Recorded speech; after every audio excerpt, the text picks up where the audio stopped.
was a day when it looked like the rails would die away. Other machines would go farther and faster. To another WTS1 video. This is probably the smallest video I've done.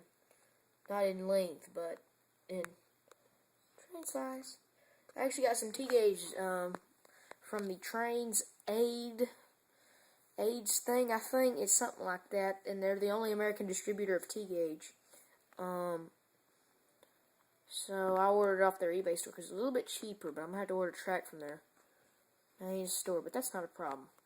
Now I want to go ahead and apologize for the camera for whoever probably will comment on it. I'm using my phone because my camera would not focus on that. But I'm actually really impressed with this set. I mean, the trains are well detailed. They run well. It came with the wheel cleaner, energizing pin, the railer, which does mean absolutely no good. It came with the reversing sensors. I've only got one out. And then it came with the remote and the wall adapter. That's one thing they give you from them. You can probably tell I ordered the yellow version. I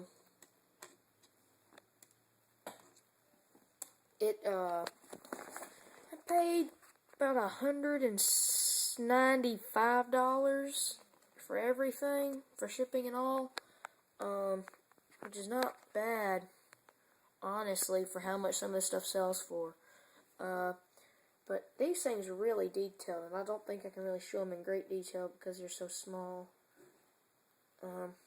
These are amazingly well detailed. They have the directional lighting and that kind of stuff, and then the motorized cars, got two of those, and this, and there's only one powered truck on all the units. This is the powered truck. This is just a free rolling truck. I got the 120 millimeter radius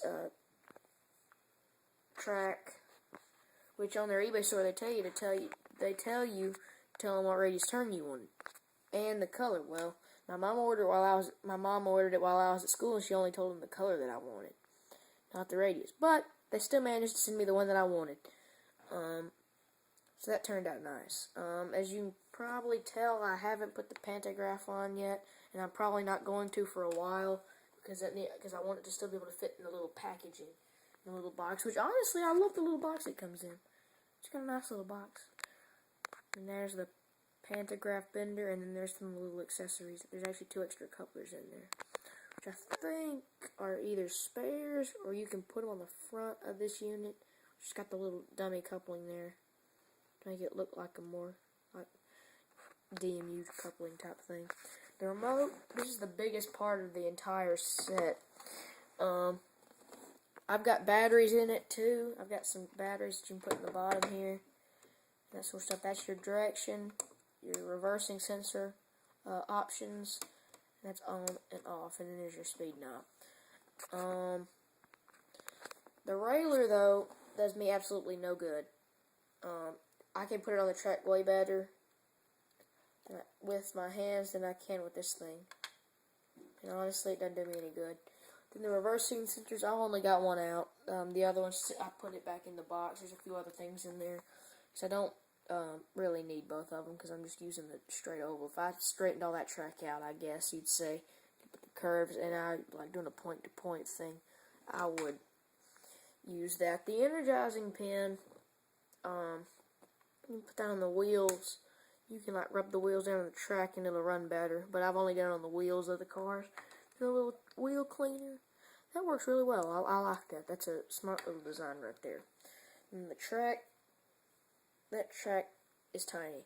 I mean, I was expecting the little track pieces to be a little bit longer than that.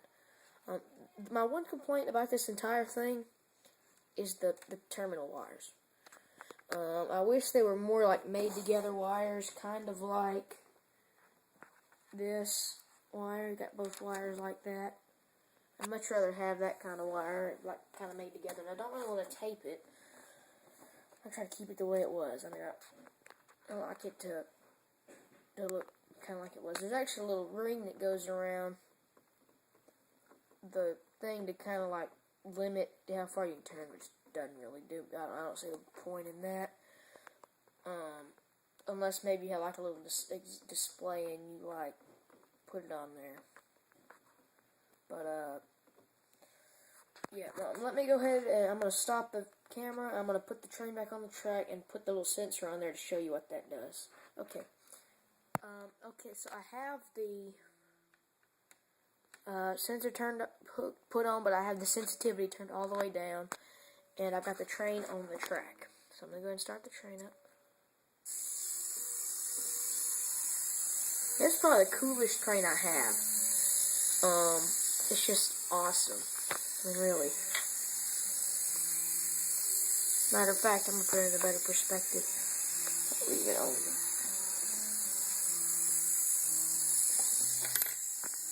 Here's a dime.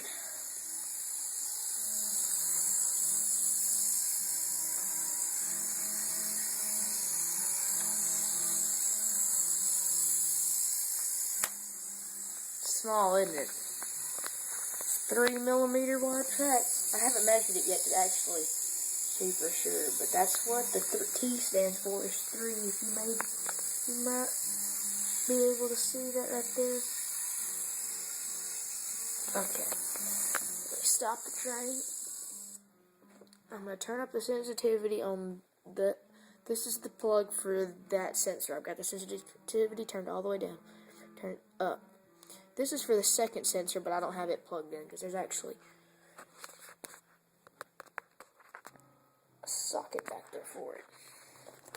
And I'm going to select mode B, which is what I like, and let it go.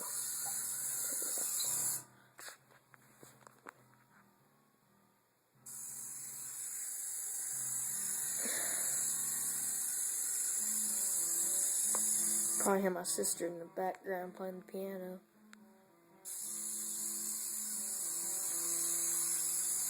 Like how she just had to start playing the piano while I was doing this.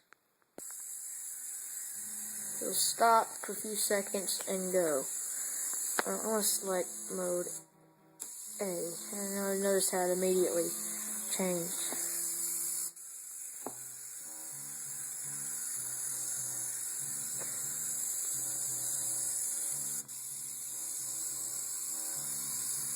Just kind of show you that I am not doing that.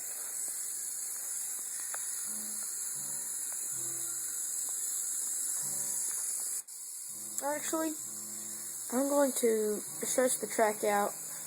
Well, no. I'm going to make a second part where I do that. Like a point-to-point video. If you have any more questions, and that sort of stuff, just comment down below. And make sure you check out my YouTube, Facebook page. There's a link if you are on my channel right over there. And click that subscribe button and click that channel button to go to my channel and check out my Facebook page. Thanks for watching.